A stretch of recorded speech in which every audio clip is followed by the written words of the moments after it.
Ang matalas na tanong ay parang kidlat na gumuhit sa nagyayelong katahimikan ng penthouse. Anong litrato? Bumagsak ang panga ni Liana. Ang init mula sa kanyang mga pisngi ay biglang nawala. Pinalitan ng isang malamig na takot na gumapang mula sa kanyang gulugod. Ang mga mata ni Mateo Alejandro Reyes, na kadalasang kasing lamig ng asero, ngayon ay nagbabaga na parang dalawang nag-aapoy na uling, nakatutok sa kanya na para bang kaya siyang sunugin at gawing abo sa isang iglap lamang. Bago pa man siya makasagot, ang mga kamay ni Mateo na nakabalot sa mamahaling guwantes na gawa sa katad ay mabilis na dumaklot sa kanyang braso. Ang pagkakahawak nito ay hindi marahas, ngunit puno ng hindi matitinag na awtoridad. Sa opisina ko, utos niya, ang bawat salita ay matigas at walang anumang emosyon.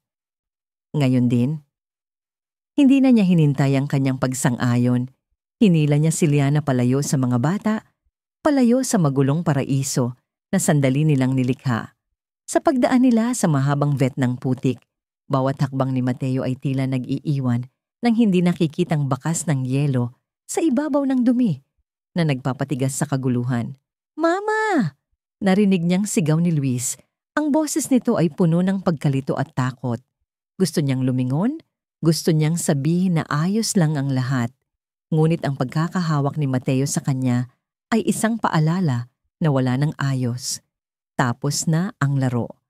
Ang sikretong iningatan niya sa loob ng 5 taon ay sumabog na. Isinara ni Mateo ang mabigat na pinto ng kanyang opisina sa isang marahan, ngunit tiyak na pag-click, ang tunog ay tila nagsasara rin sa lahat ng posibleng pagtakas ni Liana. Binitawan siya nito at halos mabuwal siya kung hindi lang dahil sa likod ng isang leather na upuan na kanyang nasagi. Ang opisina ni Mateo ay isang santuwaryo ng kapangyarihan at kaayusan. Mula sa sahig hanggang kisame ng mga bookshelf na puno ng mga librong nakatali sa katad, hanggang sa malawak na mahogany desk na makintab na parang salamin, lahat ay sumisigaw ng kontrol at kayamanan.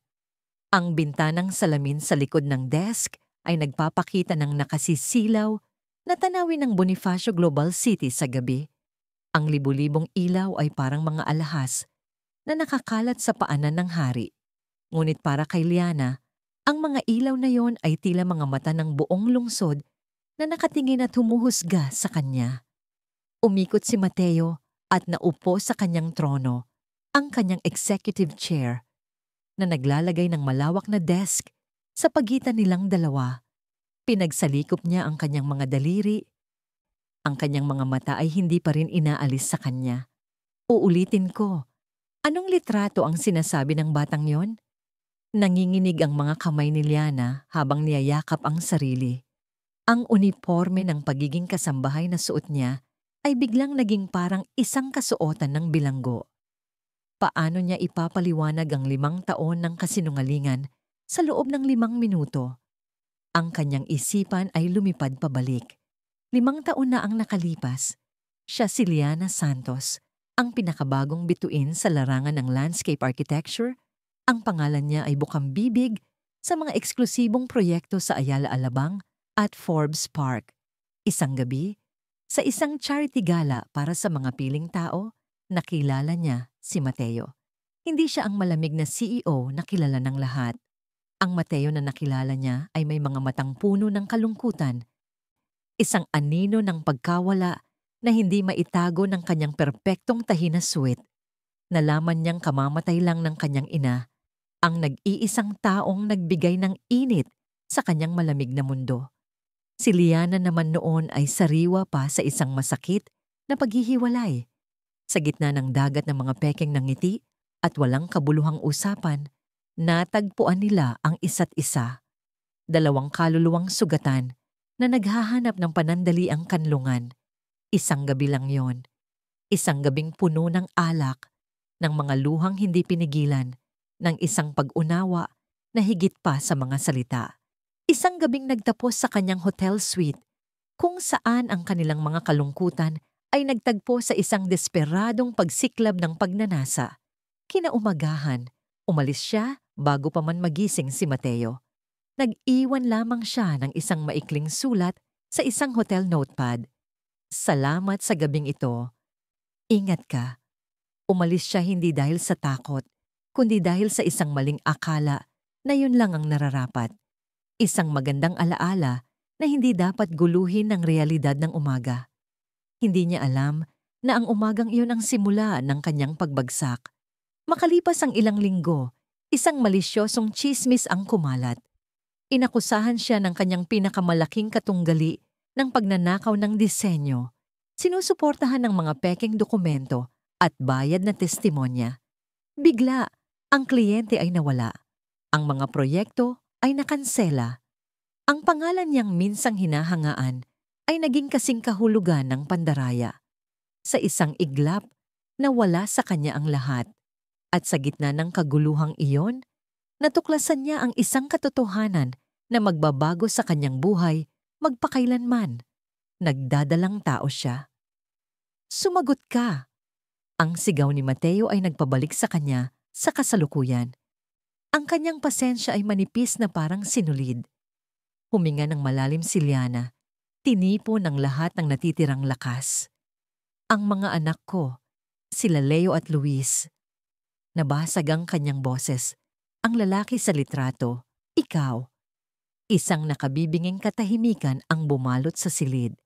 Ang tanging maririnig ay ang marahang ugong ng air conditioner at ang malakas na pagtibok ng puso ni Liana sa kanyang dibdib. Pinanood niya ang bawat micro-expression sa mukha ni Mateo.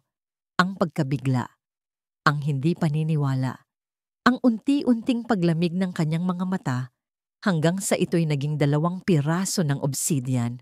Tumawa siya. Ngunit hindi ito isang tawa ng kagalakan. Ito ay isang tunog na tuyo, mapait at puno ng pangungutya. Isang litrato, iyan ang ebidensya mo.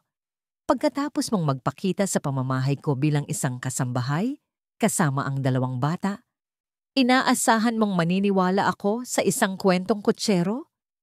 Ang sakit na dulot ng kanyang mga salita ay parang isang sampal. Ngunit hindi na siya ang Liana na madaling masaktan. 5 taon ng paghihirap ang nagpatigas sa kanya. 5 taon ng pagiging ina at ama sa kanyang mga anak ang nagbigay sa kanya ng lakas na hindi niya akalaing taglay niya. Maingat niyang kinuha mula sa bulsa ng kanyang apron ang isang maliit, lukot-lukot na pitaka. Mula rito, inilabas niya ang 2 bagay. Ang una ay isang nakatuping kopya ng birth certificate ng mga bata. Inilatag niya ito sa makintab na ibabaw ng desk. Sa linya para sa pangalan ng ama, nakasulat ang mga salitang unknown. Ang pangalawang bagay ay isang kupas na larawan. Ito ay isang candid shot niya na kinuha mula sa gabing iyon sa gala, bago pa man sila mag-usap ni Mateo. Nakatayo siya sa isang sulok, may hawak na baso ng champagne, ngunit sa likuran, malinaw na nakikita si Mateo na nakatingin sa direksyon niya. Ang kanyang ekspresyon ay isang halo ng pag-usisa at kalungkutan. Iyon lang ang tanging pisikal na alaala na itinago niya mula sa gabing iyon. Hindi ko inaasahan na maniniwala ka. Sabi niya, ang kanyang boses ay mas matatag na ngayon. Hindi ko rin ito plinano. Nagkataon lang, kailangan ko ng trabaho, kahit ano. Hindi ko alam na ikaw ang may-ari ng bahay na ito hanggang sa huli na ang lahat. Ang tanging gusto ko ay mabigyan ng maayos na buhay ang mga anak ko. Pinag-aralan ni Mateo ang mga dokumento. Ang kanyang mukha ay isang hindi mabasa na maskara. Pagkatapos ay itinoon niya ang kanyang tingin sa mga bata sa labas, na ngayon ay tahimik na nakaupo sa sahig. Ang kanilang mga maliliit na mukha ay puno ng pag-aalala. Nakita niya ito? Ang hugis ng kanyang panga sa mukha ni Leo, ang kanyang mga mata sa mukha ni Luis. Isang malamig na agos ang dumaloy sa kanyang mga ugat. Posible ba ito? Ang perpekto at kontroladong mundo na kanyang itinayo, guguho dahil sa isang pagkakamali. 5 taon na ang nakalipas. Hindi siya naniniwala sa pag-ibig. Naniniwala siya sa mga katotohanan, sa dugo, sa responsibilidad. Kinuha niya ang kanyang telepono at nagdial ng numero. Miguel, sabi niya sa malamig na boses, kailangan ko ng isang medical team dito sa penthouse. Agad. At magdala ka ng isang abogado? Ang pinakamahusay. Ibinaba niya ang telepono at tumingin muli kay Liana. Hanggat hindi lumalabas ang resulta ng DNA test, ikaw at ang mga bata ay mananatili dito. Hindi kayo aalis sa bahay na ito. Hindi kayo tatawag sa kahit sino. Malinaw ba? Tumango si Liana. Ang mga luha ay nagsimula ng mamuo sa kanyang mga mata. Siya ay isang bilanggo. Ang sumunod na 2 oras ay ang pinakamahabang sa buhay ni Liana. Dumating ang isang team ng mga profesional na nakasuot ng puti. Kumuha ng mga sample mula sa natutulog na mga bata at mula kay Mateo. Si Liana ay nanonood lamang mula sa isang sulok. Pakiramdam ay isang estranghero sa sarili niyang buhay. Ang kanyang mga anak, ang kanyang dugo at laman ay naging mga specimen sa isang laboratorio. Nang matapos ang lahat at bumalik ang katahimikan, pinatawag siyang muli ni Mateo sa opisina. Isang lalaking nakasalamin at may dalang itim na briefcase ang nakatayo na sa tabi nito. Umupo ka. Utos ni Mateo. Naupo si Liana. Ang kanyang mga kamay ay magkadikit sa kanyang kandungan. Ang kanyang puso ay kumakabog na parang isang ibon na nakakulong. Makalipas ang ilang minuto, tumunog ang telepono ni Mateo. Isang maikling pag-uusap lamang iyon. Walang nagbago sa kanyang ekspresyon, ngunit nang ibaba niya ang telepono, alam ni Liana na may hatol na. 99.999%. Sabi ni Mateo, ang mga salita ay walang kabuhay-buhay. Sila ay mga Reyes. Isang alon ng kaluwagan ang bumuhos kay Liana, ngunit agad itong napalitan ng takot. Ano ngayon? Aagawin ba niya ang mga bata? Itataboy ba siya? Binuksan ng abogado ang briefcase nito at inilabas ang isang makapal na dokumento. Inilapag ito sa desk sa harap ni Liana. Sa itaas, nakasulat ang mga salitang Custodial and Employment Agreement. Ito ang kasunduan. Paliwanag ni Mateo, ang kanyang boses ay kasing lamig ng yelo. Mananatili ka dito, ngunit hindi bilang Liana Santos, ang ina ng mga anak ko. Mananatili ka bilang Lia, ang kanilang full-time na yaya. Bibigyan ka ng sweldo na higit pa sa kaya mong kitain sa buong buhay mo. Titira ka sa isang marangyang silid. Ang mga bata ay mag-aaral sa pinakamahusay na paaralan. Makakatanggap ng pinakamahusay na pangangalaga. Lahat ng pangangailangan nila, material man o hindi, ay ipagkakaloob ng pamilyang Reyes. Tumingin si Liana mula sa dokumento patungo kay Mateo, hindi makapaniwala. At, ako?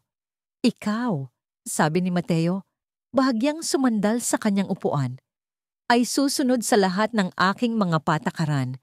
Hindi mo sasabihin sa kanila o sa kahit kanino na ako ang kanilang ama. Sa publiko, sila ay mga ampon na nasa ilalim ng aking pangangalaga. Hindi mo maaring ipakita ang labis na pagmamahal na higit pa sa inaasahan sa isang yaya. Ang iyong tungkulin ay alagaan sila, palakihin sila bilang mga karapat-dapat na tagapagmana ng Reyes. Iyon lang. Naramdaman ni Liana na parang sinasakal siya. Gusto mong magpanggap ako na hindi ko sila anak sa harap mismo nila? Iyan ang kasunduan, sabi ni Mateo, walang bakas ng awa sa kanyang mga mata. Gagawin ko ito para protektahan ang pangalan ng pamilya Reyes. Hindi ko hahayaang masira ang aming reputasyon dahil sa isang pagkakamali. Pumirma ka at magkakaroon ng magandang kinabukasan ng mga anak mo. Tumanggi ka at sisiguraduhin kong hindi mo na sila makikita pang muli. Ito ay isang banta. Isang malupit at walang kaluluwang banta. Kinuha niya ang pluma na inabot ng abogado. Nanginginig ang kanyang kamay.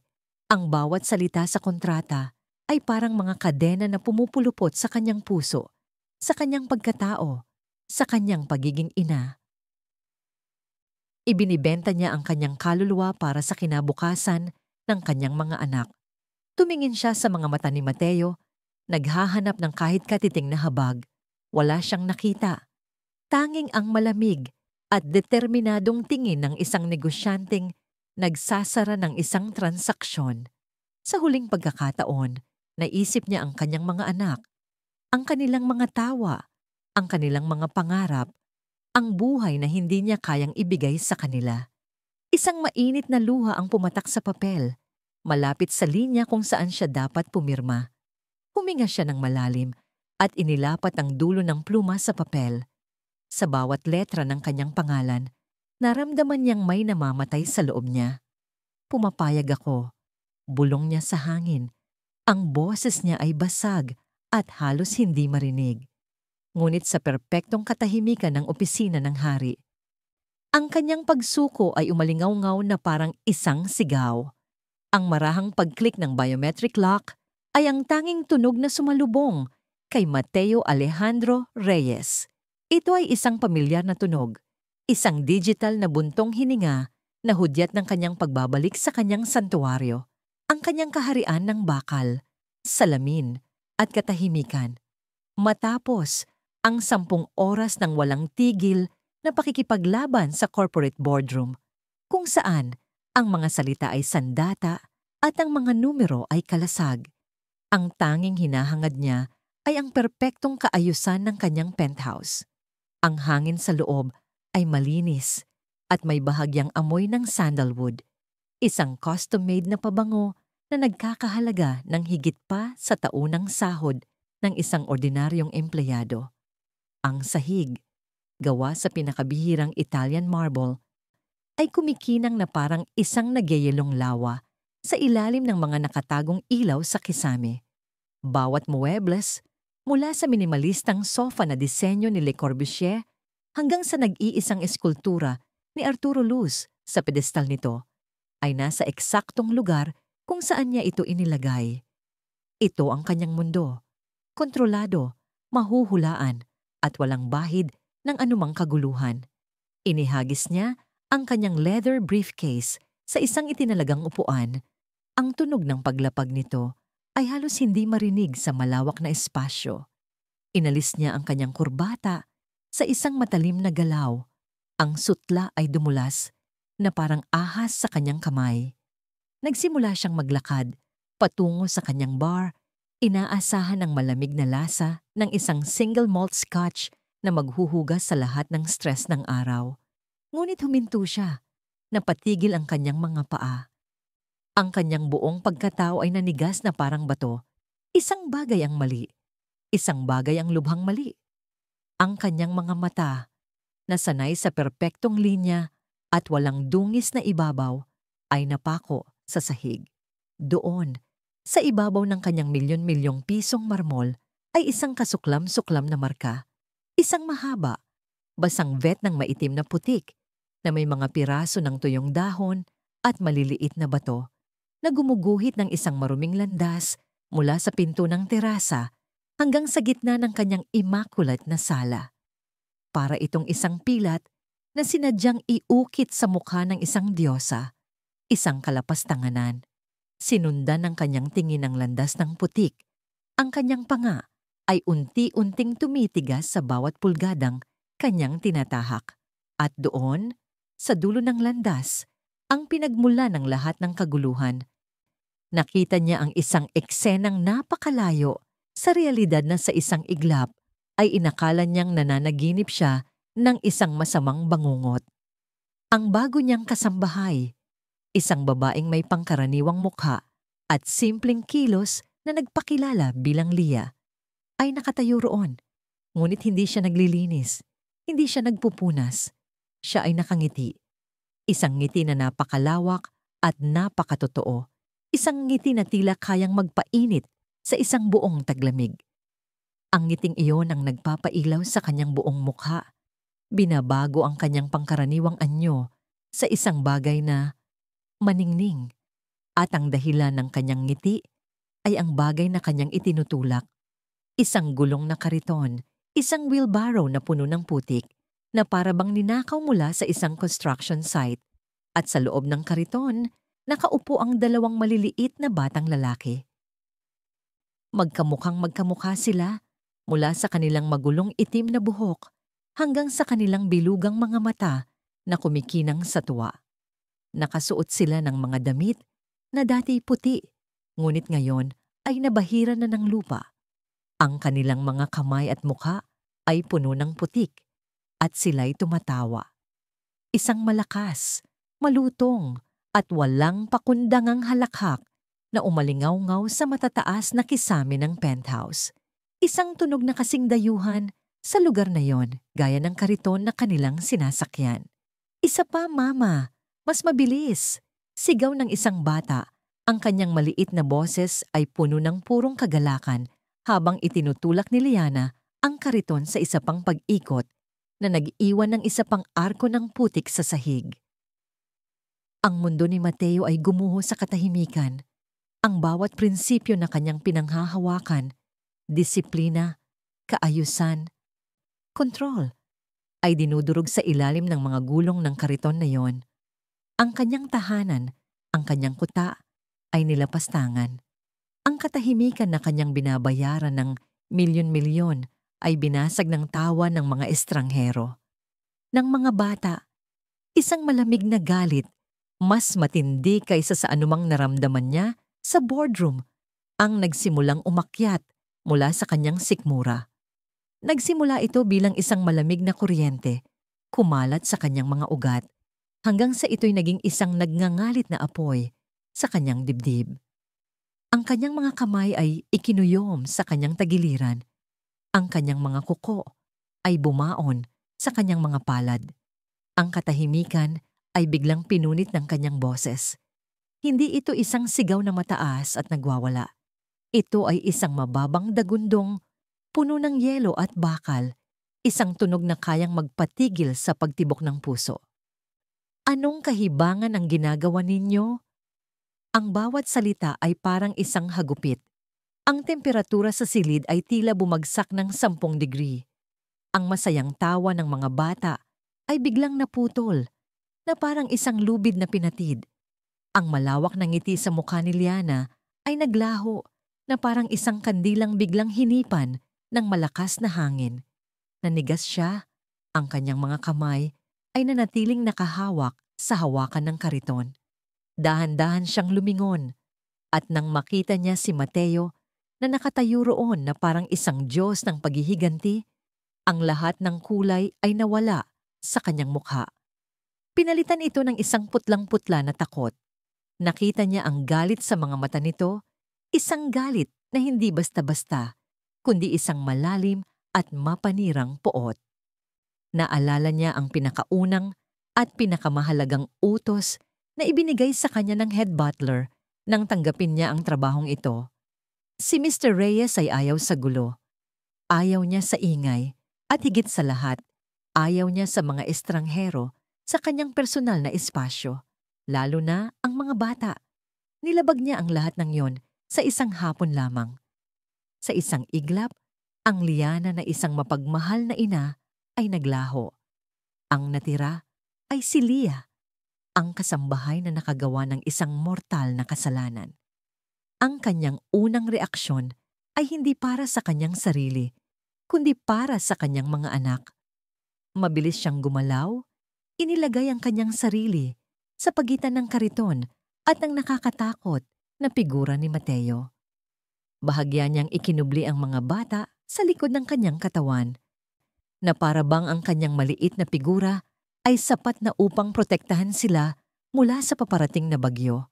Naramdaman niya ang panginginig ni Leo at Luis sa likod niya. Ang kanilang kagalakan ay napalitan ng pagkalito at takot. "Sir," nagsimulang magsalita si Liana. Ang kanyang boses ay nanginginig. "Papasensya na po. Hindi ko po sinasadya. Kami ay..." Ngunit hindi niya mahanap ang mga tamang salita. Paano niya ipapaliwanag ang sandaling iyon ng purong kaligayahan, na pagkatapos ng maraming araw na nakakulong sa kanilang maliit na apartment, gusto lang niyang bigyan ang kanyang mga anak ng kaunting kasiyahan. Na ang ideya ng pagdadala ng panlabas na mundo sa loob ay isang laro lamang, isang paraan upang makalimutan ang kanilang mahirap na kalagayan kahit sandali. Ang lahat ng iyon ay tunog na walang katuturan Sa harap ng lalaking ito na ang mundo ay gawa sa bakal at yelo, si Mateo ay humakbang pasulong. Ang bawat hakbang ay mabigat at may layunin. Ang tunog ng kanyang mamahaling sapatos na katad sa marmol ay umalingaw-ngaw na parang mga martilyo ng hukom. Ang kanyang mga mata ay hindi inaalis kay Liana, isang tingin na nagpapahiwatig na ang kanyang kapalaran ay tapos na. Ngunit sa gitna ng matinding tensyon, sa katahimikang halos masakit sa tainga, isang maliit na boses ang bumasag dito. Hindi ito boses ng takot. Ito ay boses ng pagtataka. "Mama, tingnan mo." Itinuro ni Leo, ang mas matapang sa dalawa, ang kanyang maliit na daliri kay Mateo. Lumabas siya mula sa likod ng kanyang ina. Ang kanyang mga mata ay bilog at puno ng isang kakaibang pagkilala, hindi takot. Kamukha siya ng lalaki sa litrato mo. Ang mga salita na sinabi sa isang malinaw at inosenteng tinig ng isang bata ay tumama sa silid na may lakas ng isang pagsabog. Huminto si Mateo sa kanyang paglakad. Ang kanyang galit na ekspresyon ay biglang nagbago. Napalitan ito ng isang blangkong pagkalito. Pagkatapos ay isang matalim na hinala. Ang lahat ng hangin ay tila nawala sa silid. Para kay Liana, ang mga salitang iyon ay hindi isang simpleng obserbasyon. Ito ay isang hatol. Isang sentensyang kamatayan sa sikretong kanyang iningatan, pinrotektahan at itinago sa loob ng 5 mahahabang taon. Ang sikretong nagbigay sa kanya ng lakas na mabuhay at ang dahilan kung bakit siya nagtitiis ng lahat ng paghihirap. Ang dugo ay umalis sa kanyang mukha. Iniwan siyang kasing puti ng marmol na kanyang kinatatayuan. Ang kanyang puso ay tumigil sa pagtibok ng 1 segundo bago ito nagsimulang tumibok ng napakabilis na parang gusto nitong kumawala sa kanyang dibdib. Ang litrato, ang nag-iisang kupas na litrato na itinago niya, ang tanging piraso ng nakaraan na nag-uugnay sa kanya sa lalaking ito, ang tanging alaala ng gabing nagbunga sa 2 pinakamahalagang tao sa kanyang buhay. Ang mga mata ni Mateo ay lumipat mula sa bata, pabalik sa kanya. Ang pagkalito sa kanyang tingin ay nawala. Pinalitan ng isang bagong uri ng intensity, isang mapanganib, nanunuring tingin na tila tumatagos sa kanyang kaluluwa. Hinahanap ang katotohanan na desperado niyang itinatago. Bumaba ang kanyang boses sa isang nakakakilabot na bulong, isang dagundong na naglalaman ng lahat ng bigat ng kanyang kapangyarihan at ang panganib ng kanyang galit. Anong litrato? Ang tanong ay hindi isang simpleng pag-uusisa. Ito ay isang utos, isang demanda. At habang ang mga salitang iyon ay nakabitin sa nagyayelong hangin, alam ni Liana na ang pader na maingat niyang itinayo sa paligid ng kanyang nakaraan ay nagsimula ng gumuho. At sa ilalim ng mga guho, alam niyang hindi lamang ang kanyang trabaho ang malilibing, kundi ang buong buhay na sinubukan niyang itayo para sa kanyang mga anak. Ang tanong ay bumagsak sa gitna ng silid na parang isang block ng yelo, pinapatay ang lahat ng natitirang init. Anong litrato? Bawat hibla sa katawan ni Liana ay sumigaw na tumakbo, na kunin ang kanyang mga anak at maglaho na parang hindi sila kailanman umiral. Ngunit ang kanyang mga paa ay tila nakadikit sa malamig na marmol. Naging bilanggo ng mga mata ni Mateo na ngayon ay parang 2 itim na butas na humihigop sa lahat ng kanyang mga lihim. Ang galit sa mga matang yon kanina ay napalitan ng isang bagay na mas nakakatakot. Isang matalas, kalkuladong hinala. Ang tingin ng isang mandaragit na nakaamoy ng dugo sa hangin. Bago pa man siya makasagot, kumilos si Mateo ng may bilis at bagsik na nagpatigil sa kanyang paghinga. Tinawid nito ang espasyo sa pagitan nila sa 3 malalaking hakbang at hinawakan ang kanyang braso. Ang pagkakahawak nito ay hindi marahas, ngunit matatag na parang bakal, isang paalala ng kapangyarihan na taglay nito. Sa opisina, utos nito, ang boses ay isang mapanganib na bulong na para sa kanya lamang. "Mama, Ang takot sa boses ni Luis ay parang isang punyal na tumusok sa puso ni Liana. Nagpumiglas siya, sinusubukang lumingon sa kanyang mga anak. "Huwag kang mag-alala, baby." Sinubukan niyang sabihin, ngunit ang kanyang boses ay basag. Hindi pinansin ni Mateo ang mga bata. Iwinagayway nito ang isang kamay sa direksyon ng head butler na lumitaw na parang multo sa gilid ng silid. "Miguel, dalhin mo ang mga bata sa guest room. Siguraduhin mong komportable sila at walang sino man ang lalabas o papasok sa silid na yon nang walang pahintulot ko." Ang utos ay absoluto. Walang pag-aalinlangan na sumunod si Miguel. Ang kanyang mukha ay isang propesyonal na maskara. Yumuko ito ng bahagya at lumapit sa mga bata nang may malumanay na ngiti.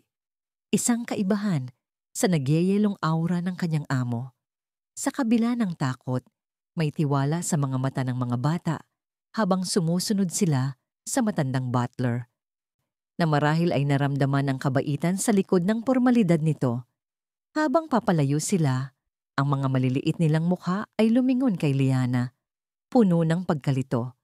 Ang tanawin na yon ay nagdurog sa kanyang kaluluwa. Nang mawala na sila sa paningin, hinila na siya ni Mateo. Ang bawat hakbang sa mahabang pasilyo ay parang isang pagmartsa patungo sa kanyang bitayan. Ang katahimikan ay binasag lamang ng tunog ng kanilang mga sapatos sa sahig. Ang penthouse, na kanina lang ay puno ng tawa, ay naging isang malamig na libingan. Itinulak siya ni Mateo sa loob ng kanyang opisina at binitawan. Ang pinto ay sumara sa likod nila na may isang mabigat na tunog. Isinasara sila sa isang mundo ng maitim na kahoy, katad at salamin. Ang silid ay perpektong salamin ng pagkatao nito. Malawak, walang personal na gamit, at nangingibabaw ang isang malaking mahogany desk na parang isang altar ng kapangyarihan. Ang isang buong pader ay salamin, nagpapakita ng nakasisilaw na tanawin ng Manila, skyline sa gabi. Ang libu-libong ilaw ay parang mga bituin na kanyang pag-aari. Naramdaman ni Liana ang pagliit ng kanyang pagkatao. Dito, siya ay isang langgam lamang sa ilalim ng mikroskopyo ng hari. Hindi umupo si Mateo. Tumayo ito sa likod ng kanyang desk. Ang mga kamay ay nakapatong dito. Ang kanyang katawan ay bahagyang nakasandal pasulong. Ito ay isang postura ng dominasyon. "Uulitin ko," sabi nito. Ang boses ay walang anumang emosyon. "Anong litrato?" Napalunok si Liana. Ang kanyang lalamunan ay tuyong-tuyo. Ang kanyang isip ay bumalik sa nakaraan. Sa isang gabi 5 taon na ang nakalipas. Ang gabing nagsimula at nagtapos ng lahat. 5 taon na ang nakalipas. Ang hangin sa ballroom ng Shangri-La ay mabigat sa amoy ng mga mamahaling pabango at ang bigat ng mga hindi sinasabing ambisyon. Si Liana Santos, sa edad na 23, ay ang pinakamaningning na bituin ng gabing iyon. Suot ang isang simpleng itim na gown na nagpapatingkad sa kanyang natural na ganda. Kakatanggap lang niya ng Young Landscape Architect of the Year Award. Ang tropeyo ay malamig at mabigat sa kanyang mga kamay. Isang simbolo ng lahat ng kanyang mga pangarap na natutupad. Ngunit sa gitna ng mga pagbati at mga pekeng ng ngiti, naramdaman niya ang isang matinding kalungkutan.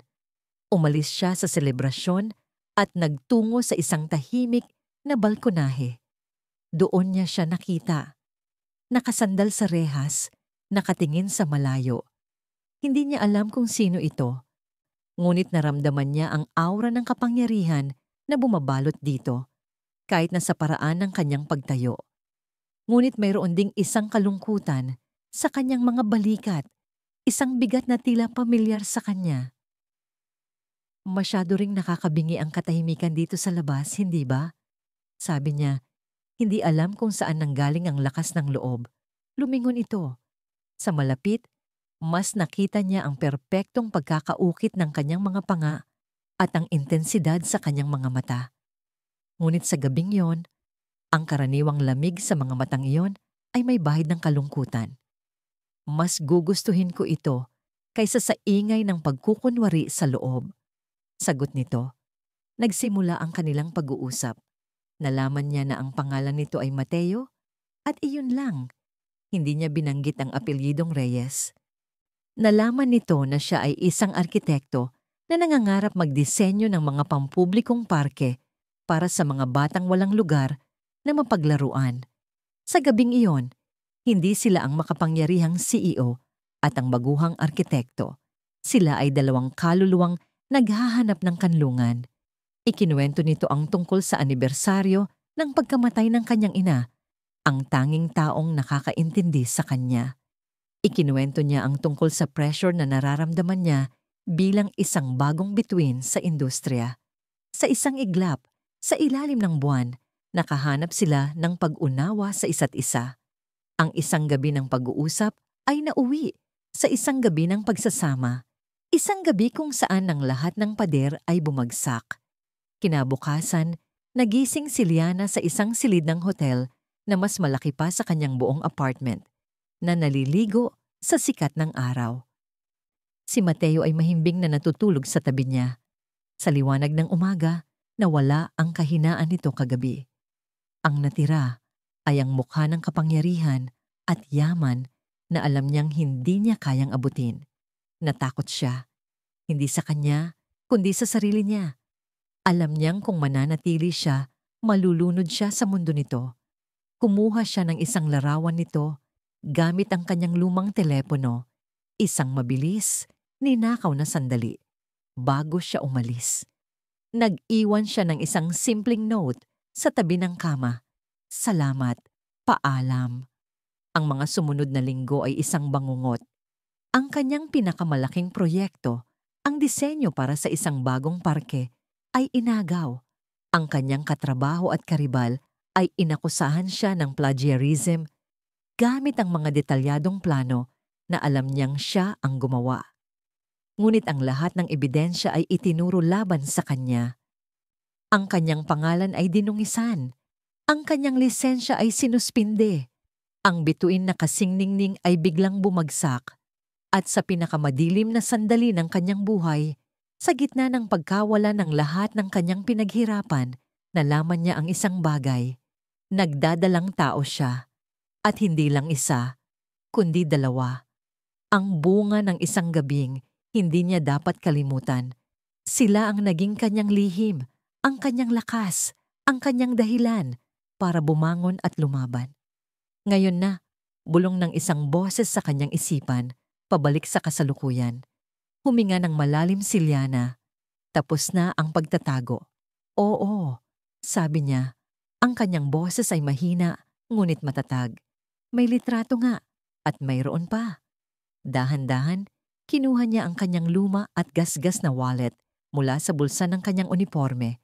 Nanginginig ang kanyang mga kamay habang binubuksan ito.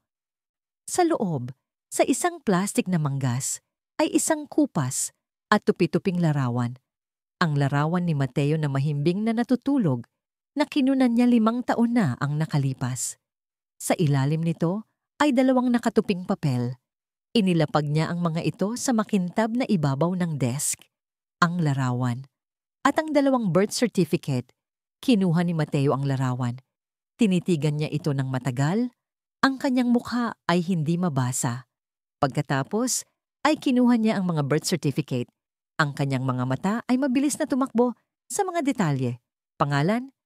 Leo Santos, Luis Santos. Pangalan ng ina? Liana Santos. Pangalan ng ama? Blanco. Ang kanyang tingin ay tumaas mula sa papel at tumusok sa kanya. Bakit Blanco? Para protektahan sila. Sagot ni Liana, ang tapang ay nagmula sa isang lugar na hindi niya alam na mayroon siya. Para protektahan sila mula sa isang mundong hindi sila tatanggapin. Mula sa isang ama na hindi ko alam kung paano hahanapin o kung gugustuhin man silang hanapin. Isang mapaklang tawa ang kumawala sa mga labi ni Mateo, isang tunog na walang kagalakan. Isang napakagandang kwento, isang one-night stand, isang biglaang paglisan. At pagkatapos ng 5 taon, bigla kang lilitaw dito bilang isang kasambahay na may dalang mga bata na kamukha ko. Ano ang gusto mo, Miss Santos? Pera? Gaano kalaki? Ang bawat salita ay isang sampal. Naramdaman ni Liana ang pag-init ng kanyang mga pisngi. Hindi dahil sa hiya, kundi dahil sa galit. Wala akong kailangan mula sa iyo. Nagkataon lang ang lahat. Kailangan ko ng trabaho at ito ang tanging available na hindi nangangailangan ng mga background check na magbubunyag ng nakaraan ko. Hindi ko alam na ikaw.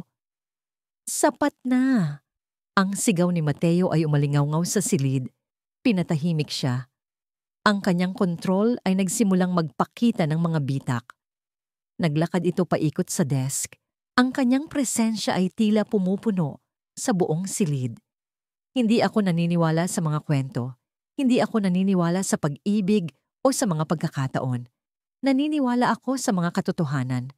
Sa dugo, sa responsibilidad. Kinuha niya ang kanyang telepono at nagdial ng numero.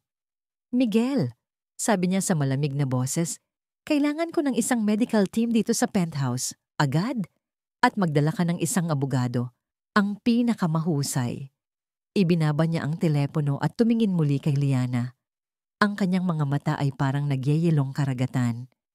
Hanggat hindi lumalabas ang resulta ng DNA test, ikaw at ang mga bata ay mananatili dito. Hindi kayo aalis sa bahay na ito. Hindi kayo tatawag sa kahit sino. Malinaw ba? Tumango si Liana. Ang mga luha ay nagsimula nang mamuo sa kanyang mga mata. Siya ay isang bilanggo. Ang sumunod na 2 oras ay ang pinakamahabang sa buhay ni Liana. Dumating ang isang team ng mga profesional na nakasuot ng puti.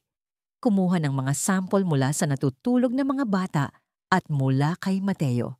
Si Liana ay nanonood lamang mula sa isang sulok, pakiramdam ay isang estranghero sa sarili niyang buhay. Ang kanyang mga anak, ang kanyang dugo at laman, ay naging mga specimen sa isang laboratorio. Nang matapos ang lahat at bumalik ang katahimikan, pinatawag siyang muli ni Mateo sa opisina. Isang lalaking nakasalamin at may dalang itim na briefcase ang nakatayo na sa tabi nito. Umupo ka. Utos ni Mateo. Naupo si Liana, ang kanyang mga kamay ay magkadikit sa kanyang kandungan. Ang kanyang puso ay kumakabog na parang isang ibon na nakakulong. Makalipas ang ilang minuto, tumunog ang telepono ni Mateo. Isang maikling pag-uusap lamang iyon. Walang nagbago sa kanyang ekspresyon, ngunit nang ibaba niya ang telepono, alam ni Liana na may hatol na. 99.99999%. Sabi ni Mateo, ang mga salita ay walang kabuhay-buhay. Sila ay mga reyes. Isang alon ng kaluwagan ang bumuhos kay Liana, ngunit agad itong napalitan ng takot. Ano na ngayon? Aagawin ba niya ang mga bata? Itataboy ba siya? Binuksan ng abogado ang briefcase nito at inilabas ang isang makapal na dokumento. Inilapag ito sa desk sa harap ni Liana. Sa itaas, nakasulat ang mga salitang Custodial and Employment Agreement. Ito ang kasunduan. Paliwanag ni Mateo, ang kanyang boses ay kasing lamig ng yelo. Mananatili ka dito, ngunit hindi bilang Liana Santos, ang ina ng mga anak ko. Mananatili ka bilang Lia, ang kanilang full-time na yaya. Bibigyan ka ng sweldo na higit pa sa kaya mong kitain sa buong buhay mo. Titira ka sa isang marangyang silid. Ang mga bata ay mag-aaral sa pinakamahusay na paaralan, makakatanggap ng pinakamahusay na pangangalaga. Lahat ng pangangailangan nila, material man o hindi, ay ipagkakaloob ng pamilyang Reyes.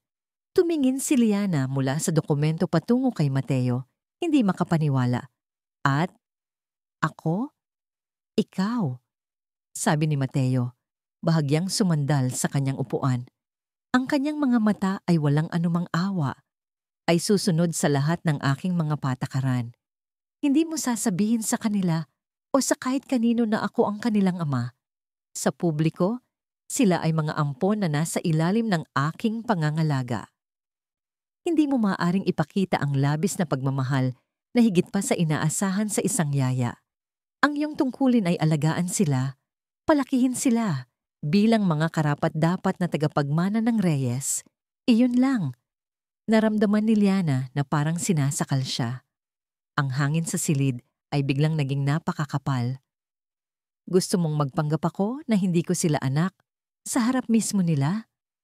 Ang kanyang boses ay halos pabulong na sa sakit.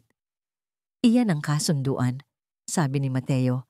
Ang kanyang mukha ay parang isang maskarang gawa sa bato. Gagawin ko ito para protektahan ang pangalan ng pamilya Reyes. Ang aming angkan ay may reputasyong dapat ingatan, isang reputasyon na hindi kayang sirain ng isang pagkakamali. Pumirma ka at magkakaroon ng magandang kinabukasan ang mga anak mo. Isang kinabukasan na puno ng yaman at oportunidad. Tumanggi ka. At gagamitin ko ang lahat ng aking kapangyarihan at impluensya para tiyakin na hindi mo na sila makikita pang muli.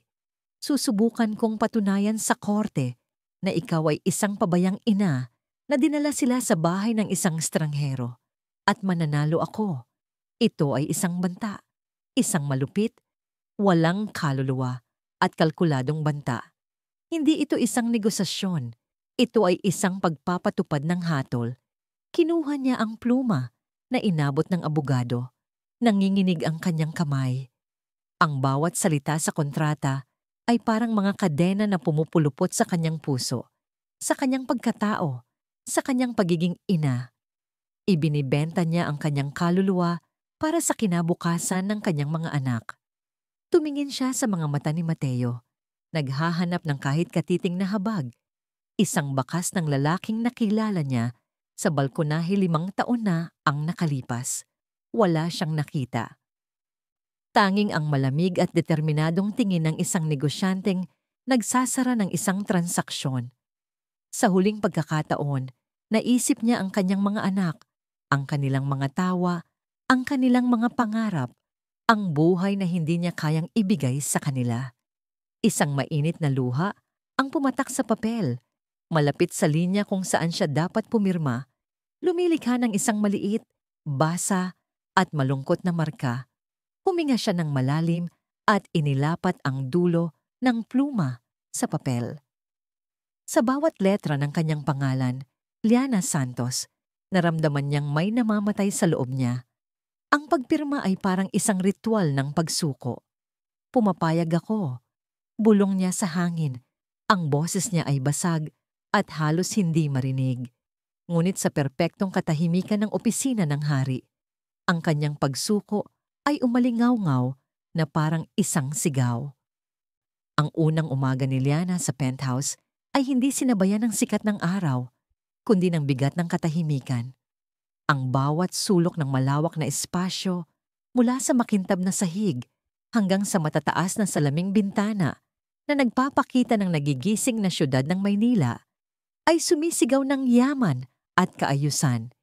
Isang kaayusan na siya at ang kanyang mga anak ang banta.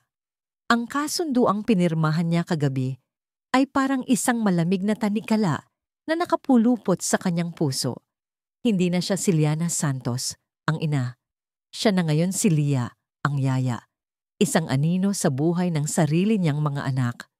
Nang pumasok siya sa silid ng mga bata, nakita niya silang mahimbing na natutulog sa malalaking kama na mas malambot pa sa mga ulap, sa isang iglap na wala ang lahat ng takot at pait. Sila ang kanyang mundo. Sila ang dahilan kung bakit niya nilunok ang kanyang pride. Hinalikan niya ang noo ng bawat isa, isang ninakaw na sandali ng pagmamahal ng isang ina bago niya isuot ang maskara ng isang empleyado. Pagdating ng 7:00 ng umaga, pumasok si Mateo sa dining area. Bihis na sa isang mamahaling business suit. Sa kanyang kamay ay isang folder. Walang magandang umaga, walang kahit anong emosyon. Inilapag niya ito sa mesa sa harap ni Liana na kasalukuyang naghahanda ng gatas para sa kambal. Ito ang kanilang schedule. Sabi nito, ang boses ay kasing linaw at kasing lamig ng kristal. Ang lahat ay nakadetalye. Mula sa oras ng kanilang pagkain, pag-aaral, hanggang sa oras ng kanilang pagtulog. Nais kong sundin mo ito nang walang labis, walang kulang. Binuksan ni Liana ang folder. Sa loob ay isang nakaprint na dokumento sa mamahaling papel na tila isang business proposal. 7 p.m. Almusal, organic oatmeal with goji berries and almond milk, no sugar. 4 a.m. French language tutoring, online. A.m. Introduction to piano with private instructor. 10 a.m. Financial literacy for kids, Module 1, asset recognition. Nagpatuloy ang listahan.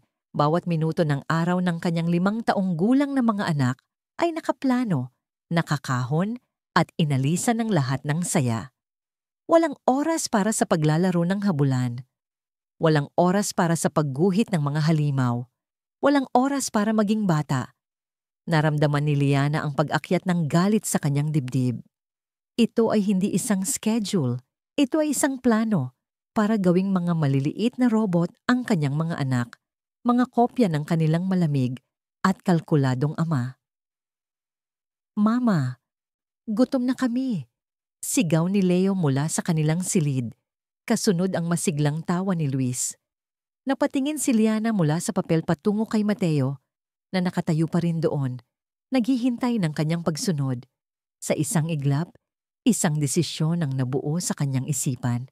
Dahan-dahan, sa harap mismo ni Mateo, pinunit niya ang schedule sa 2 at pagkatapos ay sa 4 at sa 8 hanggang sa ang mga piraso ng mamahaling papel ay naging parang konfeti ng pagsuway sa kanyang mga kamay. Nanlaki ang mga mata ni Mateo.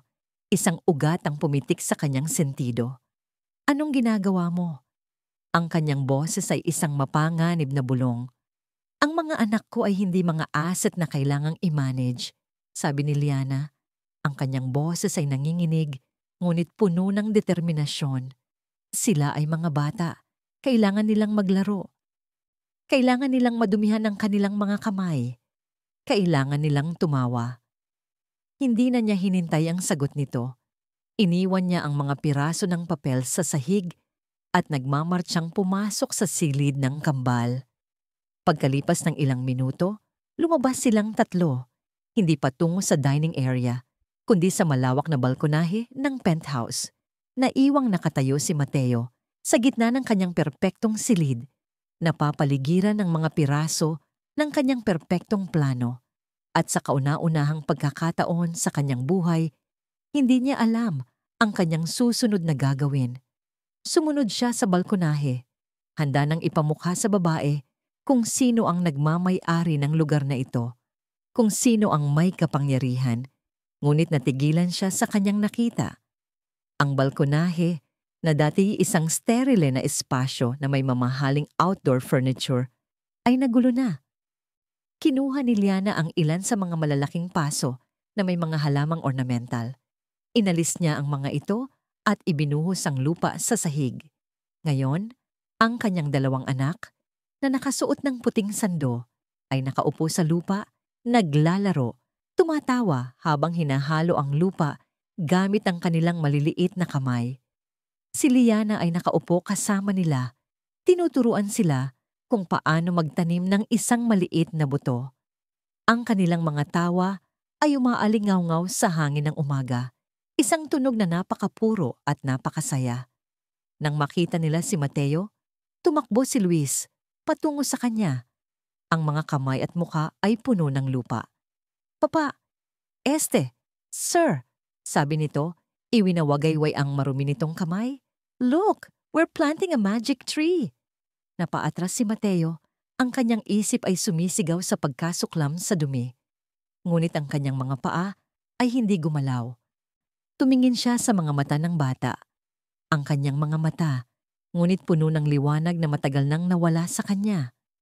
Tumingin siya kay Liana na may ngiti sa labi, isang ngiti na hindi takot, kundi naghahamon.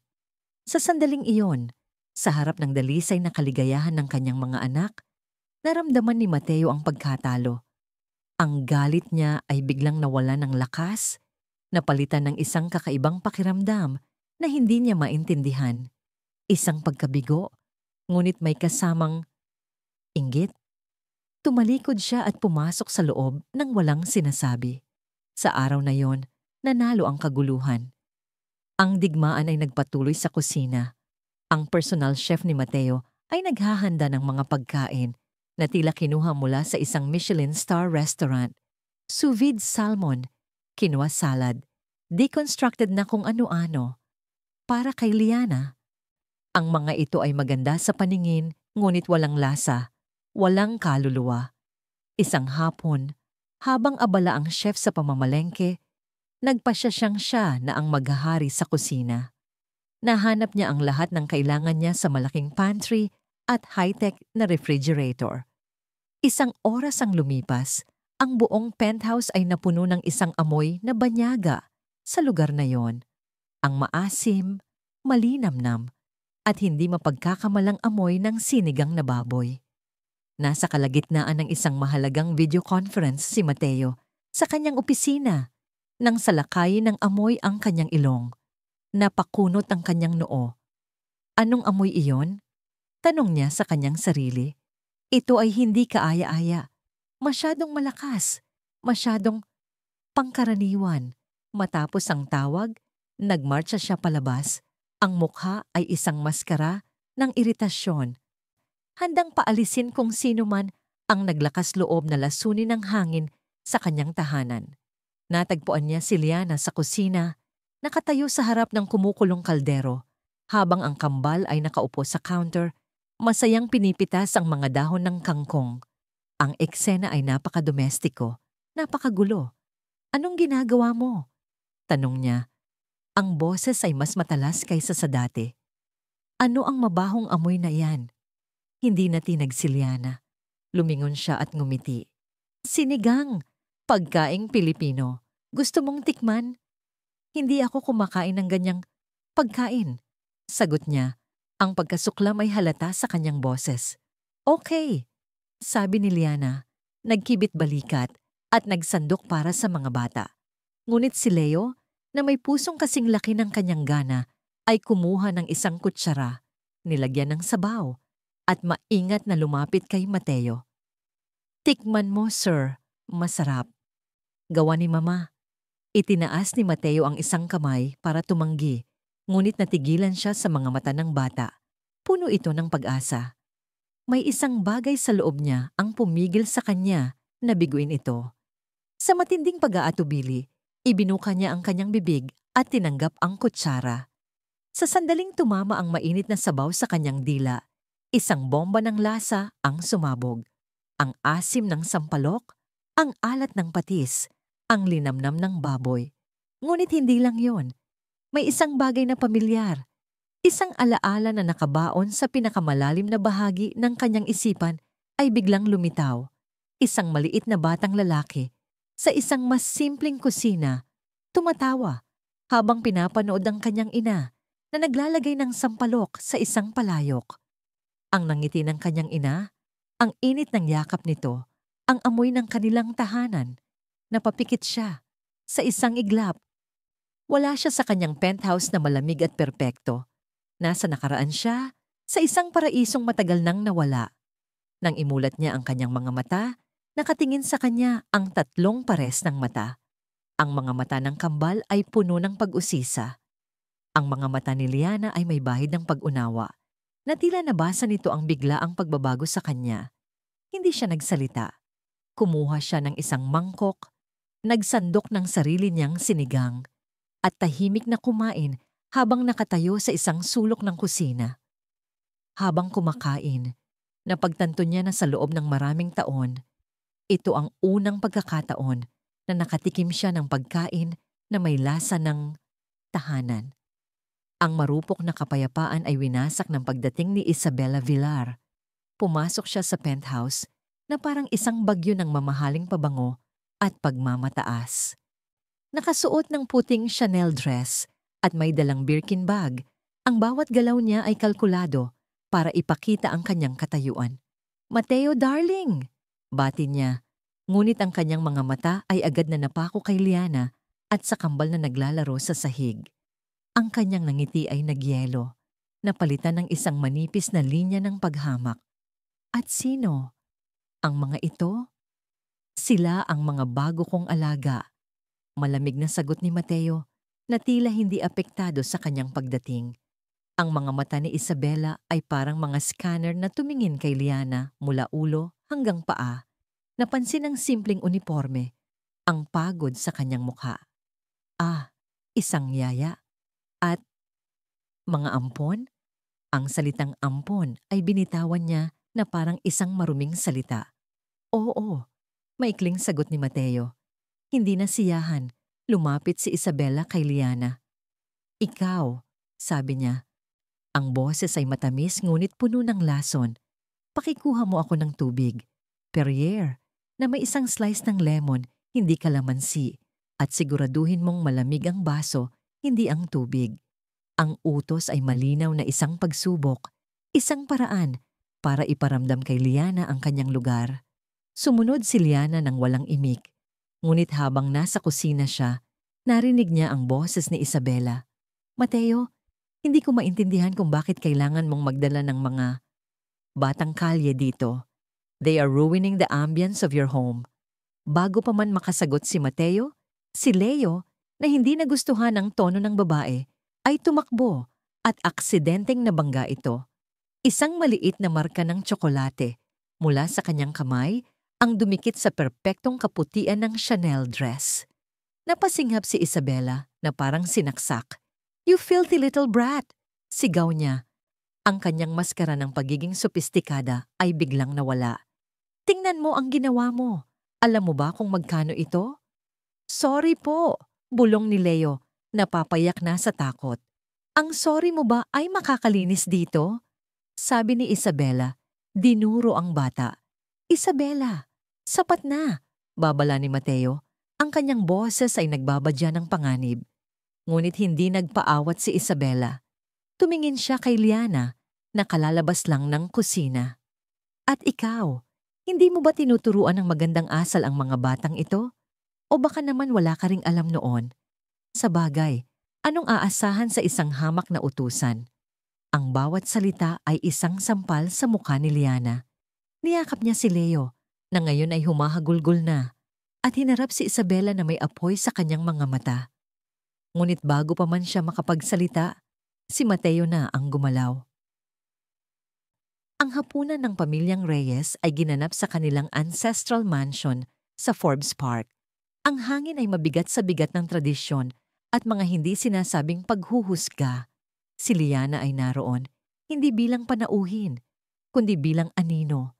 Nakatayo sa isang sulok malapit sa mahabang lamesa, handang asikasuhin ang kambal na pinilit ni Mateo na isama. Ang gabi ay isang pagsubok ng kanyang pagtitiis. Ang mga titig ng mga kamag-anak ni Mateo ay puno ng pag-usisa at paghamak. Si Isabela, na nakaupo sa tabi ni Mateo na parang isang reyna, ay patuloy na nagpaparinig. Nakakatuwa talagang isipin na, sa panahon ngayon, may mga babaeng gagawin ang lahat para lang umangat sa buhay.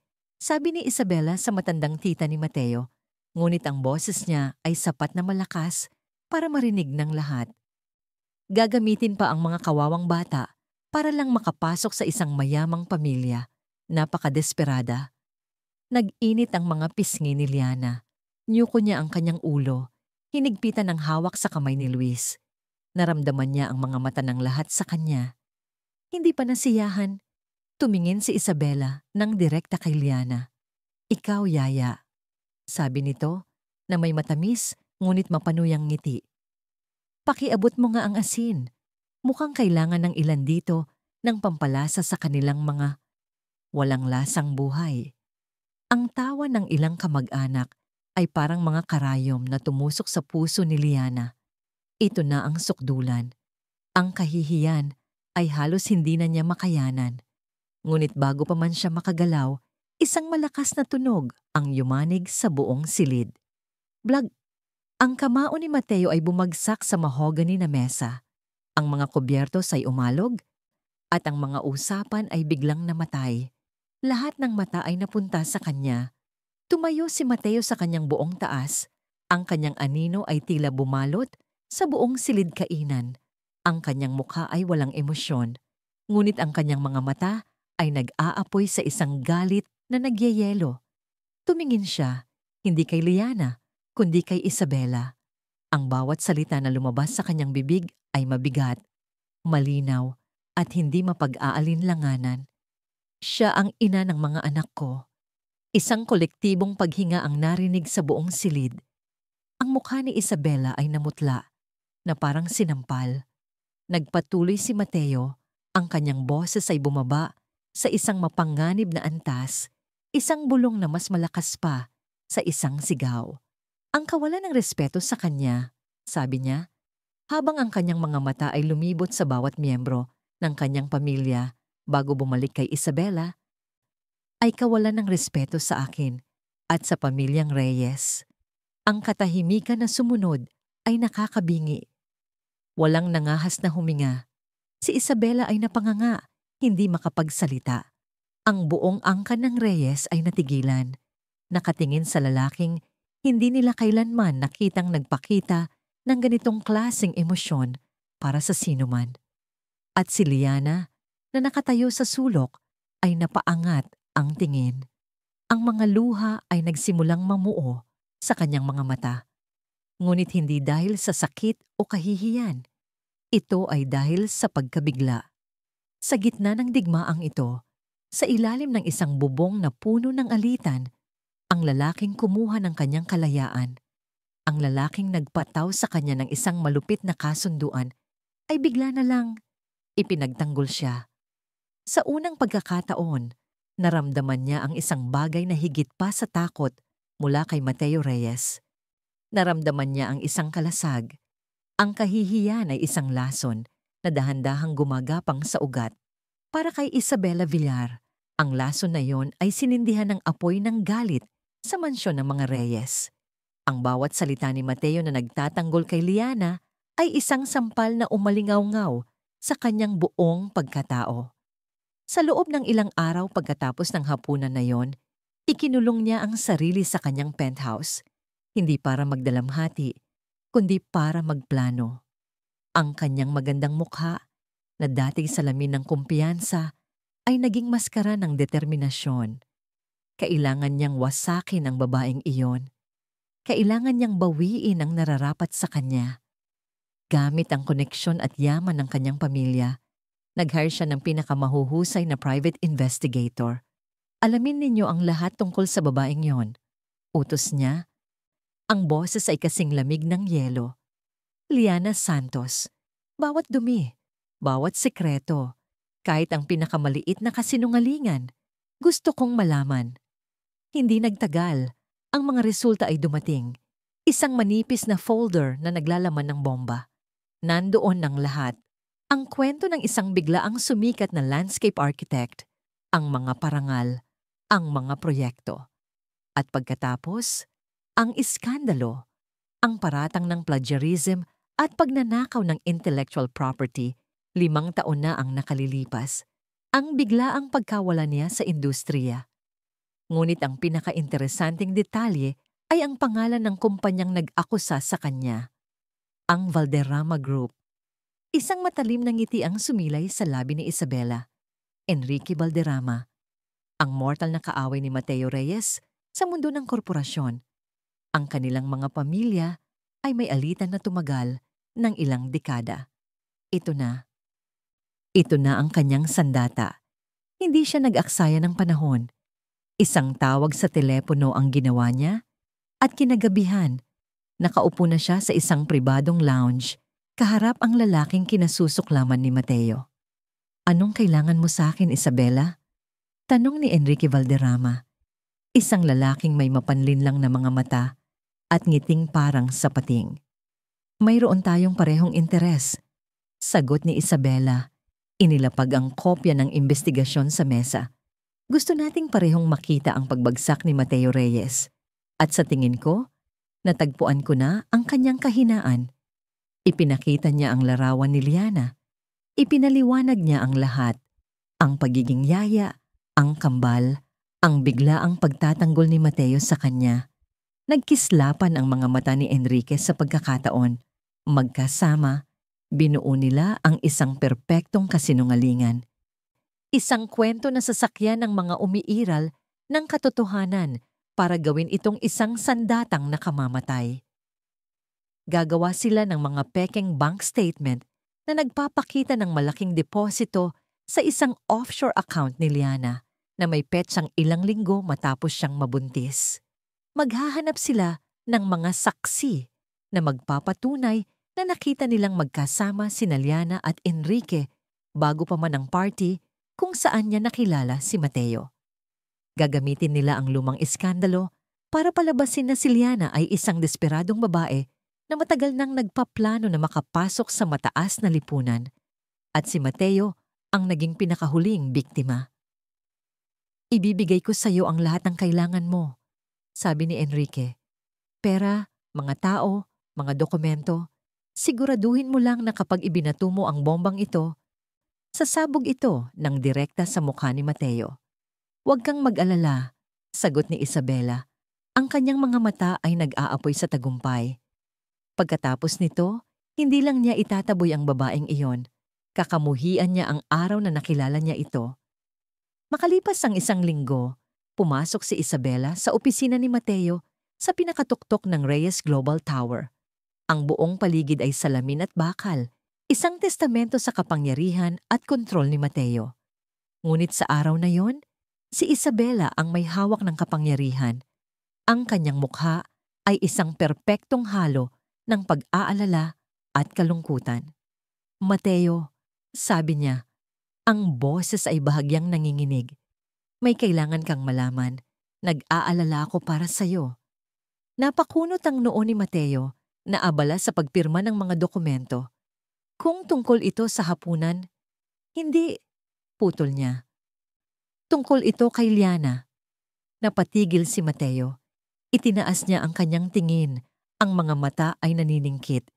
Inilapag ni Isabela ang isang mamahaling leather-bound na folder sa kanyang mesa. "Mateo, mahal, ayokong saktan ka, ngunit mas ayokong makita kang niloloko." May pag-aalinlangan na binuksan ni Mateo ang folder. Ang unang pahina ay isang detalyadong ulat tungkol sa nakaraan ni Liana. Pagkatapos ay ang mga larawan, mga kuha na malabo, ngunit malinaw na nagpapakita kay Liana na kausap si Enrique Valderrama sa isang cafe. May petsang isang linggo bago ang charity event kung saan sila nagkita.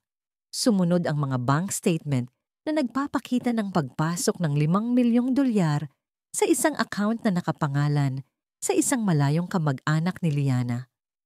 At ang huli, isang sinumpaang salaysay mula sa isang dating empleyado ng Valderrama Group na nagsasabing narinig niya si Liana na ipinagmamalaki kung paano niya gagamitin ang kanyang pagbubuntis para makapasok sa pamilyang Reyes. Bawat dokumento ay parang isang suntok sa sikmura ni Mateo. Ang hangin sa kanyang opisina ay biglang naging mabigat at hindi niya mahinga. Ang mga ebidensya ay masyadong perpekto, masyadong konektado. Bigla niyang naalala ang gabing yun 5 taon na ang nakalipas. Ang misteryosong babae na nagbigay sa kanya ng panandaliang aliw. At ang biglaang pagkawala nito kinaumagahan. Walang paalam, walang bakas. Tila naglaho na parang bula. Palagi niyang iniisip kung bakit. Ngayon, ang mga dokumentong ito ay nagbibigay ng isang pangit, masamang sagot. Nilinang kanya. Ginamit kanya. Ang mga salita ay umalingaw-ngaw sa kanyang isipan. Ang pader na yelo na matagal na niyang binuo sa paligid ng kanyang puso na unti-unting tinutunaw ng tawa ng kanyang mga anak at ng tahimik na lakas ni Liana ay biglang nagtayo muli, mas makapal at mas matibay kaysa dati. Ang pinakamatinding takot niya, ang pagtataksil, ay tila nagkakatotoo. "Mateo," malambing na sabi ni Isabela, hinawakan ang kanyang braso. "Alam kong masakit. Nandito ako para sa'yo." Iwinaksi ni Mateo ang kanyang kamay. Ang kanyang mukha ay naging isang blangkong maskara, ngunit ang kanyang mga mata ay nagliliyab sa isang bagyo ng galit at sakit. Kinuha niya ang folder, tumayo, at lumabas ng opisina ng walang sinasabi. Iniwan si Isabela na may isang ngiti ng tagumpay sa kanyang mga labi. Ang biyahe pabalik sa penthouse ay isang malabong alaala. Ang tanging naririnig ni Mateo ay ang malakas na pagtibok ng kanyang puso at ang mga akusasyon na paulit-ulit sa kanyang isip.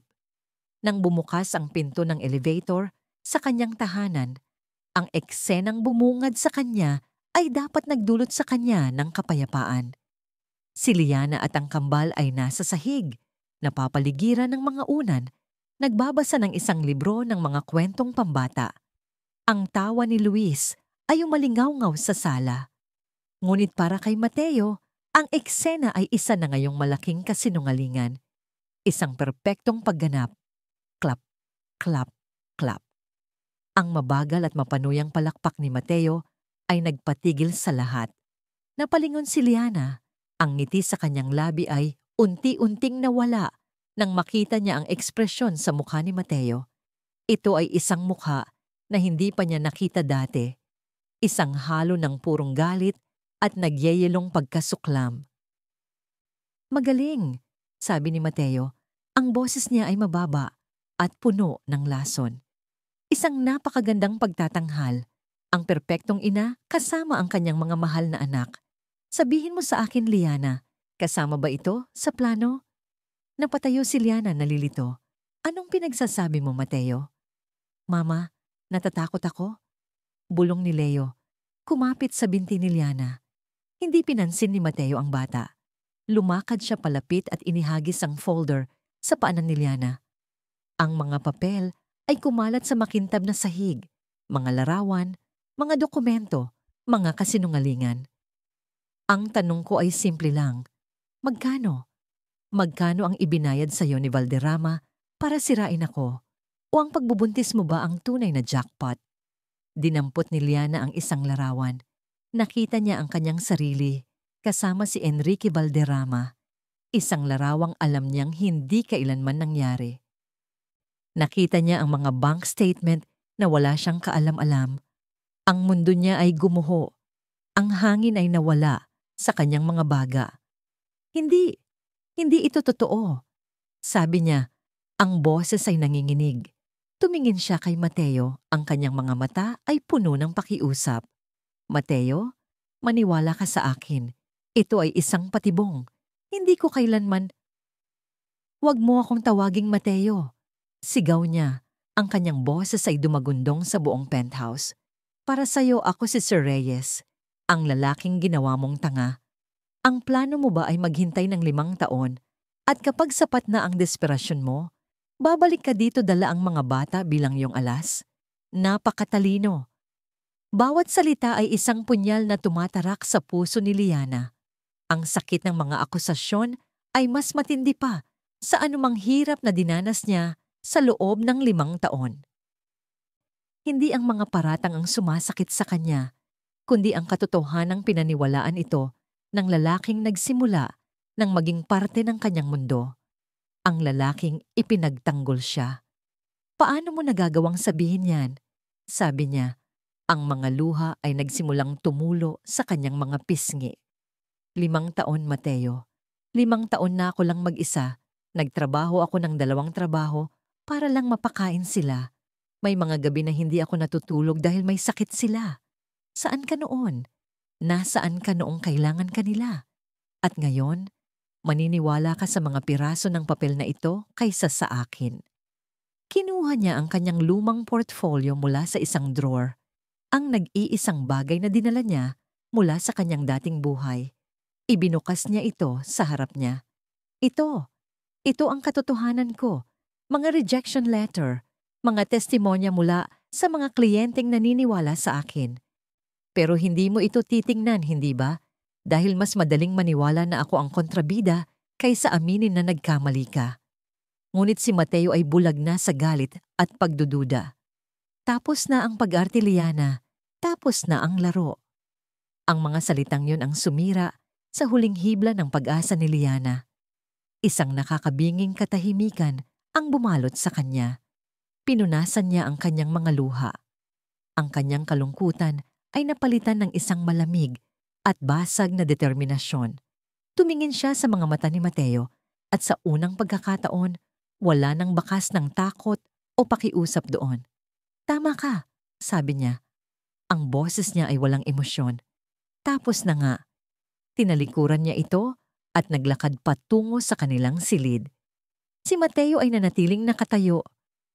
Ang kanyang puso ay nagwawala sa pagitan ng galit ng isang taong pinagtaksilan at isang hindi maipaliwanag na pakiramdam ng pagkawala. Nakita niya si Liana na lumabas dala ang isang maliit na bag. Ang parehong bag na dala niya noong una siyang dumating. Dahan-dahan siyang lumuhod sa harap ng kambal na ngayon ay parehong umiiyak. Leo, Luis, anak, sabi niya. Ang kanyang boses ay malambing ngunit basag. Aalis na tayo. Babalik tayo sa dati nating bahay. Ayoko, mama. Gusto ko dito. Sigaw ni Luis, humahagulgol. Kailangan natin, anak. Halikayo. Binuhat ni Liana si Luis at hinawakan ang kamay ni Leo. Naglakad sila patungo sa pinto. Bawat hakbang ay parang 1 milya ang layo. Hindi lumingon si Liana. Hindi niya kayang makita ulit ang mukha ni Mateo. Nang nasa pintuan na sila, handa ng talikuran ng buhay na ito magpakailanman. Isang nakakatakot na tunog ang pumunit sa tensyon. Isang tunog ng nahihirapang paghinga. Mama, sabi ni Luis, ang kanyang mga daliri ay humigpit sa damit ni Liana. Hindi. Ako. Makahinga. Napalingon si Liana at nakita ang pinakamatindi niyang kinatatakutan. Ang mukha ng kanyang anak ay nagsisimulang mamutla. Ang mga labi nito ay nagiging asul. Ang mga mata nito ay nanlalaki sa takot habang desperadong sinusubukang huminga. Ang matinding stress at emosyonal na kaguluhan ay nag-trigger ng kanyang malalang hika. Luis! Sigaw ni Liana. Ang takot ay pumalit sa lahat ng sakit at galit. Anak ko! Sa isang iglap, ang lahat ng galit ni Mateo ay naglaho na parang bula, napalitan ng purong, nagyayelong takot. Nakita niya ang bata na nanghihina sa mga braso ni Liana. Ang mga pekeng dokumento, si Isabela, ang pagtataksil lahat ay nawalan ng kabuluhan. Ang tanging nakikita niya ay ang kanyang anak na lalaki na nag-aagaw buhay sa kanyang harapan. Bago pa man makasigaw ulit si Liana, kumilos na si Mateo. Sa 3 malalaking hakbang, nasa tabi na nila siya. Kinuha niya si Luis mula sa mga braso ni Liana nang may pag-iingat na hindi niya alam na taglay niya. Ospital! Ngayon na! Sigaw niya. Ang kanyang boses ay puno ng panik na hindi pa niya naramdaman sa buong buhay niya. Nang walang pag-aalinlangan, tumakbo siya palabas ng pinto. Dala-dala ang kanyang anak, kasama si Liana na nanginginig na sumusunod sa likuran. Sa gitna ng kaguluhan, isang katotohanan ang naging malinaw. Ang katotohanang isinisiwalat ng mga pekeng papel ay walang halaga kumpara sa nakakatakot na katotohanan ng buhay at kamatayan na hawak niya ngayon sa kanyang mga kamay. Ang malamig at payapang pasilyo ng ospital ay isang malupit na kabalintunaan sa nagngangalit na bagyo sa loob ni Mateo. Ang bawat tiktak ng orasan sa dingding ay parang martilyo na pumupukpok sa kanyang sentido. Ang bawat anunsyo sa PA system ay isang tinik na tumutusok sa kanyang budhi. Nakaupo siya sa isang matigas na upuang plastik. Ang kanyang mamahaling Italian suit ay gusot na at walang kabuluhan sa loob ng sterile na lugar na yon. Sa tapat niya, si Liana ay nakayupyop. Ang kanyang mga balikat ay nanginginig sa bawat tahimik na hikbi. Hindi sila nag-uusap. Ang katahimikan sa pagitan nila ay mas mabigat at mas nakakasakal kaysa sa pinakamalakas na sigaw. Para kay Mateo, ang imahe ni Luis na naghihirap huminga sa kanyang mga bisig ay paulit-ulit na naglalaro sa kanyang isipan. Isang bangungot na gising. Ang bughaw na labi, ang takot sa mga mata ng bata. Ang mga iyon ay tatak na hindi na mabubura. At ang pinakamasakit sa lahat ay ang kaalaman na siya ang may gawa nito. Ang kanyang malulupit na salita, ang kanyang walang basehang galit, ang mga iyon ang nagsilbing gatilyo. Ang lahat ng kapangyarihan niya, ang kanyang bilyon-bilyong piso, ang kanyang buong imperyo, ay walang silbi sa harap ng isang batang lalaking nag-aagaw buhay. Sa sandaling iyon, hindi siya si Mateo Alejandro Reyes, ang kinatatakutang CEO. Isa lamang siyang ama na nasisiraan ng bait sa takot. 5 taon. Biglang bulong ni Liana. Ang boses ay basag at halos hindi marinig. Napatingin si Mateo sa kanya. Ang mga mata niya ay namumugto at pula. Ngunit mayroong isang uri ng lakas. Doon na ngayon lang niya nakita. Isang lakas na isinilang mula sa purong pagdurusa. 5 taon, Mateo. Ulit niya. Mas malakas na ngayon. Nakatingin sa kawalan.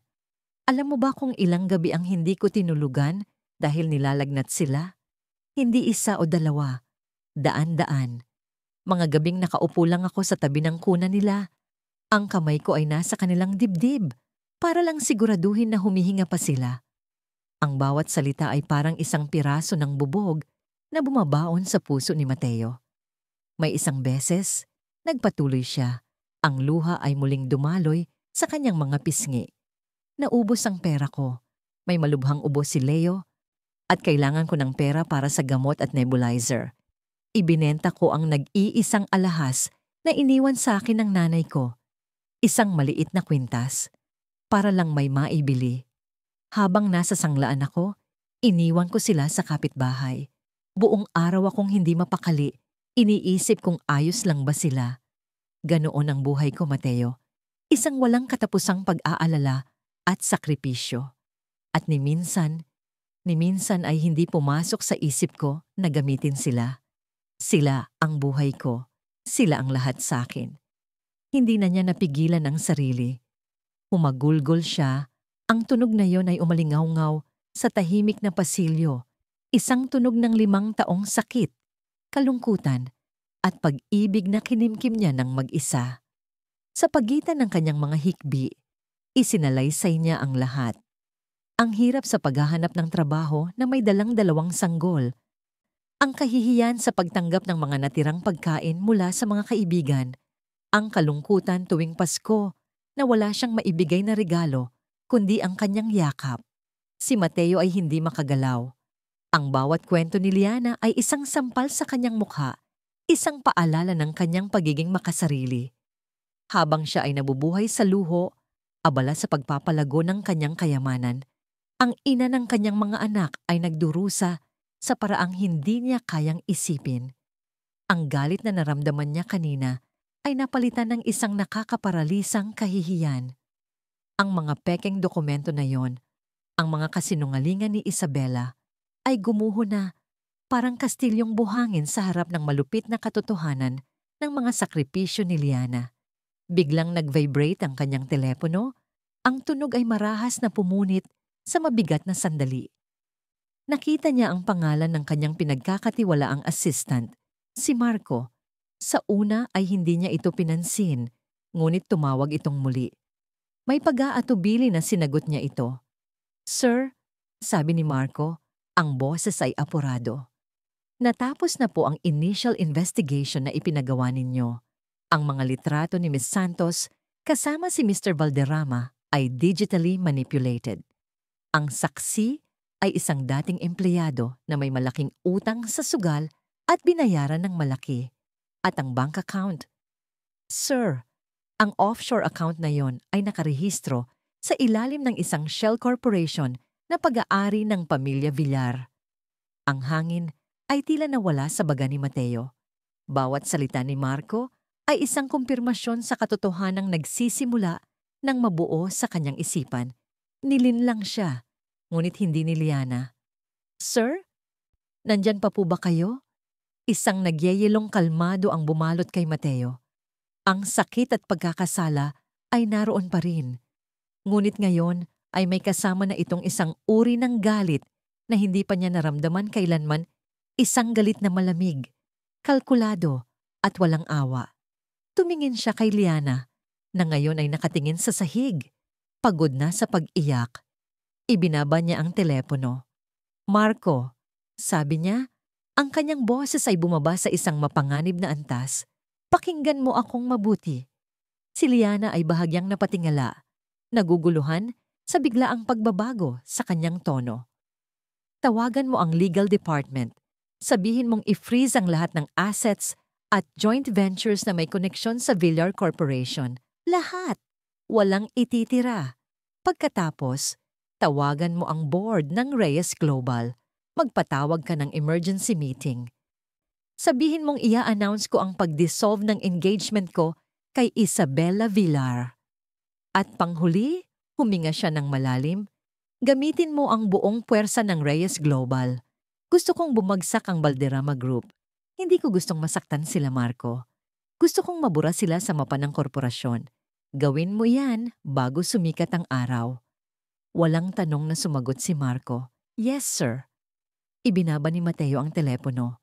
Tumingin siya sa kanyang mga kamay, nanginginig hindi dahil sa takot, kundi sa galit na pinipigilan niya. Sa ilang minuto, sinira niya ang dalawang makapangyarihang angkan, gamit lamang ang kanyang salita.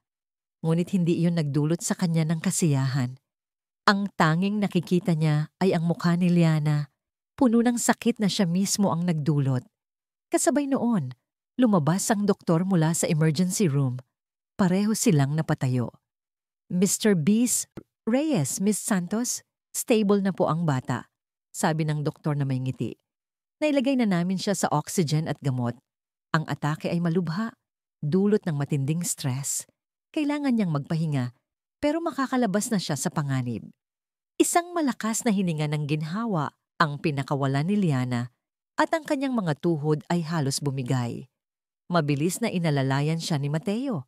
Sa unang pagkakataon, hinayaan niyang suportahan siya nito. Ang pagod at kaluwagan ay napakabigat. Salamat po, Doc, sabi ni Mateo. Ang kanyang boses ay halos pumanaw.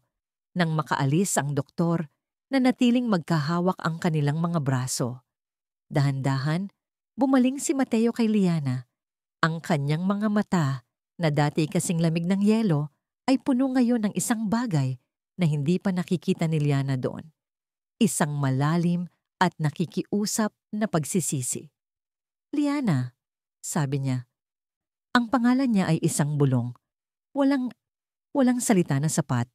Ang sinabi ko, ang ginawa ko, patawarin mo ako. Hindi sumagot si Liana. Tumingin lang siya sa kanya. Ang kanyang mga mata ay nagtatanong. Naging bulag ako, pagpapatuloy ni Mateo. Bulag sa galit at sa sarili kong takot. Maniwala ka sa akin, Liana. Lahat ng kasinungalingan na yon, pagbabayaran nila. Ngunit ang pinakamalaking kasalanan ay ang sa akin. Hindi kita pinakinggan, hindi kita pinaniwalaan, at halos ikamatay iyon ng anak natin. Nang makalabas si Luis mula sa ospital kinabukasan, hindi sila bumalik sa penthouse. Isang helicopter ang naghihintay sa kanila sa helipad ng ospital. Dinala sila ni Mateo sa Tagaytay, sa isang liblib na bahagi kung saan nakatayo ang vacation house ng mga Reyes. Isang modernong bahay na gawa sa salamin at kahoy na nakatanaw sa perpektong kono ng bulkang Taal. Ang hangin dito ay malinis at malamig. Isang malaking kaibahan sa nakakasakal na hangin ng syudad. Kailangan ninyo ng sariwang hangin, sabi ni Mateo. Lalo na si Luis. Sa mga sumunod na araw, nakita ni Liana ang isang Mateo na hindi niya akalaing nag-e-exist. Ang CEO ay nawala. Sa lugar nito ay isang ama at isang lalaki na desperadong bumawi. Siya mismo ang nag-asikaso kay Luis. Sinusubaybayan ang oras ng gamot nito. Binabasa ito ng mga kwento hanggang sa makatulog. Pinabayaan niya si Liana na matulog ng mahimbing sa unang pagkakataon sa loob ng maraming araw.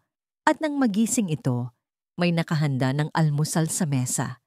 Isang sunog na pancake at isang hindi perpektong omelette, ngunit ginawa niya iyon. Isang hapon, nakita siya ni Liana sa hardin, kausap ang hardinero, seryosong nagtatanong tungkol sa mga halaman. Nang maglaon, nakita niya itong nag-aaral magluto ng sinigang mula sa isang recipe sa YouTube.